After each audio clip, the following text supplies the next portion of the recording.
आज की इन 25 खबरों में कुछ ऐसे बड़े घटनाक्रम हैं जिन्होंने देश की राजनीति, सुरक्षा, अर्थव्यवस्था, खेल और आम लोगों से जुड़े मुद्दों को हिला दिया है। दिल्ली में राहुल गांधी के धरने के बाद आखिरकार FIR दर्ज हो गई है। समुद्र में फंसे 22 भारतीय नाविक सुरक्षित हैं। तेलंगाना में फार्मा यूनिट में हुए धमाके ने कई परिवारों को सदमे में डाल दिया है। और बैडमिंटन में भारत ने 15 साल बाद बड़ा इतिहास रच दिया है। लेकिन कहानी सिर्फ इतनी नहीं है, आगे कुछ ऐसे फैसले और खुलासे भी हैं जो आने वाले दिनों में बड़ा असर डाल सकते हैं। आप देख रहे हैं चैंपियन टीवी 23 और हमारे इस खास बुलेटिन में जानिए देश की 25 बड़ी खबरें।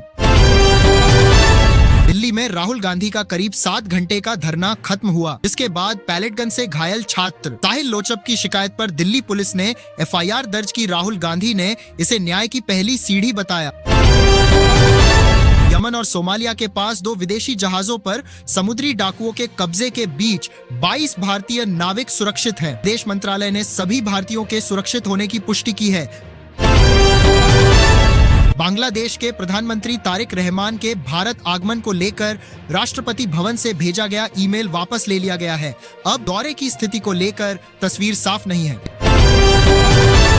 तेलंगाना के यादाद्री भुवनगिरी जिले की फार्मा यूनिट में रिएक्टर विस्फोट से 2 मजदूरों की मौत हो गई, जबकि 9 लोग घायल हुए हैं। इनमें 2 की हालत गंभीर बताई गई है।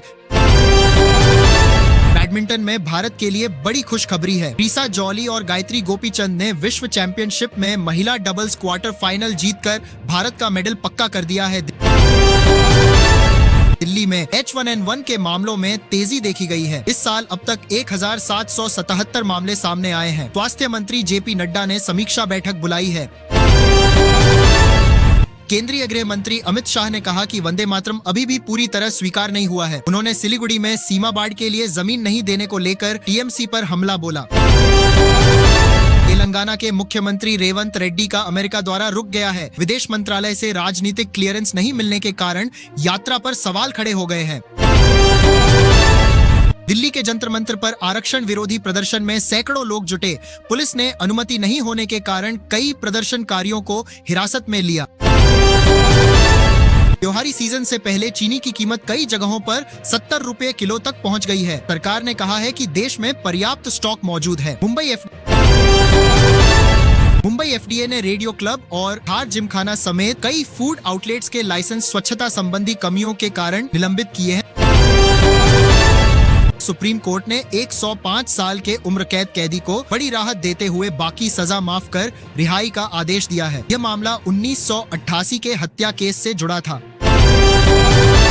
दिल्ली NCR में सुबह हुई बारिश से लोगों को गर्मी से राहत मिली है। मौसम विभाग ने उत्तर भारत के कई राज्यों में मानसून सक्रिय रहने का अलर्ट जारी किया है। नीरज चोपड़ा ने लॉर्ड्स डायमंड लीग में 88.05 मीटर का सीजन बेस्ट थ्रो किया और दूसरे स्थान पर रहे। झारखंड में भर्ती परीक्षा की कथित अनियमितताओं को लेकर रांची में प्रदर्शन हुआ। पुलिस से झड़प के बीच हाई कोर्ट ने कुछ रद्दीकरण पर रोक लगाई है। गुजरात में नकली शराब से जुड़ी घटना में मौतों का आंकड़ा 8 पहुंच गया है, जबकि 25 लोग अस्पताल में भर्ती हैं। कोलकाता की मिर्जा गालिब स्ट्रीट में आग की घटना के बाद सुरक्षा अभियान तेज कर दिया गया है। 26 होटलों को नोटिस जारी किया गया है। प्रधानमंत्री नरेंद्र मोदी ने कहा है कि भारत में राजनीतिक स्थिरता है और दुनिया भारत को विकास और उम्मीद का ब्राइट स्पॉट मानती है। जम्मू कश्मीर को लेकर अमेरिकी राजदूत के बयान पर पाकिस्तान की आपत्ति को भारत ने खारिज कर दिया है। प्रधानमंत्री मोदी ने देश की 20 होमग्रोन स्पेस टेक कंपनियों के संस्थापकों से मुलाकात की है। सरकार निजी क्षेत्र की भागीदारी को और बढ़ावा देने की दिशा में आगे बढ़ रही है। दिल्ली यूनिवर्सिटी ने 4 वर्षीय UG कार्यक्रम में 7.5 CGPA वाले छात्रों के लिए सीधे PhD में प्रवेश का रास्ता खोला है।